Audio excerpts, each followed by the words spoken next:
Sir आज बंगाल का नतीजा आ रहा है जिसमें टीएमसी की जीत हो रही है, भारतीय जनता पार्टी की हार हो रही है, कैसे देखते हैं इसको? ये तो देश की जनता की जीत हुई है।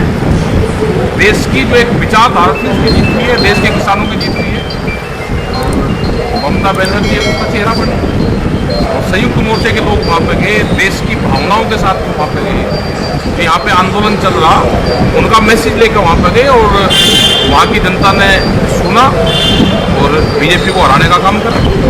आप लोग वहाँ पे इलेक्शन के दौरान भी गए थे तो वहाँ पे किसानों से बातचीत हुई थी, वहाँ के किसानों का रिस्पॉन्स कैसा था, कैसा आप लोग को एक्सपीरियंस मिला था वहाँ पे जाने पर? क्योंकि ये धरना चल रहा तो इसका सब पता था कि वहाँ पे धरना चल रहा है, किसानी इशू पे धरना चला हुआ है। वे वहाँ से चावल मांग रहे थे, हमने कहा कि ये चावल नहीं मांग रहे, ये वोट मांग रहे हैं, आप इनसे इसकी कीमत मांगो। जो भारत सरकार ने रेट तय कर रखा है चावल का वो मांगो इनसे। तो हमने तो बात बताई उनको, जो देश की पॉलिसी थी वो बताई, उसको कहा कि इसको लागू करो। प्रधानमंत्री देश के यहाँ पे आ रहे हैं। कहीं ना कहीं आपको आसाम भी जाना? नहीं, वहाँ नहीं गए, हमने सिर्फ बंगाल वहाँ जाके तो वहाँ का भी शायद, हाँ वहाँ का हो सकता था लेकिन इतना टाइम नहीं था और एक ही जगह जा पाए। वो पूरा टारगेट हमने बंगाल को ही करा। सर आप अगर जाते तो शायद आसाम का भी कुछ और ही आ जाएगा, आपके आ जाएंगे रिजल्ट आसाम के आ जाएंगे। जिस तरह से आपने बंगाल में प्रदर्शन किया सरकार के खिलाफ, अब आने वाले समय में यूपी के चुनाव भी है, यूपी में भी होगा इस तरह से? क्या पता क्या होगा यूपी में, होता है अगर हमारा काम नहीं करेंगे तो फिर यूपी में जाएंगे। सर हमारा ये है कि हमारे जो मसले हैं किसानों के, उन मसलों का समाधान सरकार, जो हमारे 3 जो कानून है उनको वापस MSP पे कानून बनाना है, इन मसलों का समाधान करे सरकार। आपको लगता है उस सरकार की समझ में आएगा? क्यों नहीं आएगा, फर्क पड़ेगा चुनाव में? आप पड़ेगा। सर आप नंदीग्राम में भी जाकर मीटिंग की थी तो वहाँ पे आपकी मेहनत रंग लाया, आज ममता बनर्जी हाँ गए थे, मीटिंग करी वहाँ पर, नंदीगांव में मीटिंग करी। ये लगता है कि वहाँ का जनता ने सहयोग दिया।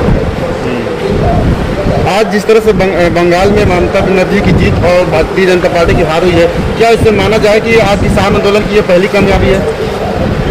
नहीं है, अब ये वहाँ पे गए लोग में इस मकसद से गए और उसमें जीत हासिल हो जाए वो कामयाबी होती है।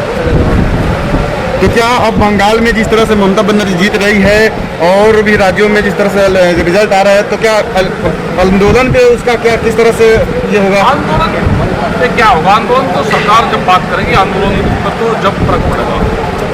और ये है कि तानाशाह एक सरकार है, ये तानाशाह को सरकार को वोट से ही पराजित कर सकते हैं, आंदोलन सब वोट से। हमारी बात ये नहीं करेंगे तो हम इसी तरह के प्रोग्राम होंगे। तो जिस तरह से आज वोट का चोट भारतीय जनता पार्टी को लगा है, तो क्या उनका कहा जाता है कि उनके पास घमंड है, तो घमंड टूटेगा, आप लोगों से बातचीत होगी? भाई हारता है तो कुछ होगा ही।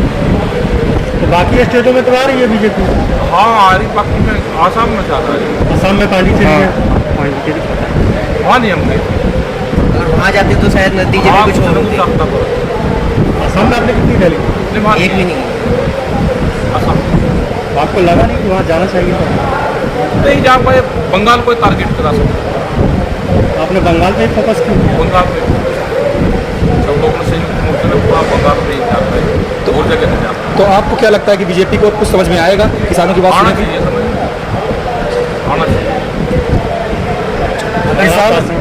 किसानों का बंगाल जाना और बंगाल में भारतीय जनता पार्टी का हार होना, इससे देश के किसानों को क्या सीख मिलता है? देश के किसानों को सीख ये मिलता है कि सरकार कोई भी सरकार काम नहीं करेगी तो उसके खिलाफ मूवमेंट चला के उसको हराने का काम कर सकते हैं। और जब तक किसी भी सरकार को ये डर नहीं होगा कि तेरी वोट जा सकती है तो काम नहीं करेगी, वोट का डर सरकारों को रहना चाहिए, ये से सीख मिलता है। आज जिस तरह से देश के हालात है, इसको लेकर आप क्या कहना चाहोगे? देश के तो हालात खराब है, मेडिकल फैसिलिटी खत्म हो चुकी है देश। ऐसे में तो सरकार को इस्तीफा दे देना चाहिए।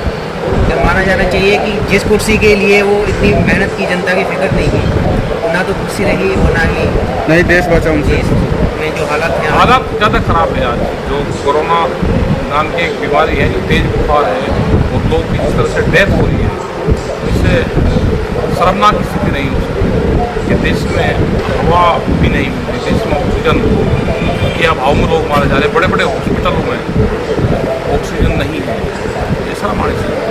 क्या ऐसा लगता है कि जिस तरह से ऑक्सीजन की किल्लत है कि ऑक्सीजन के साथ भी कालाबाजारी हो रहा है देश में?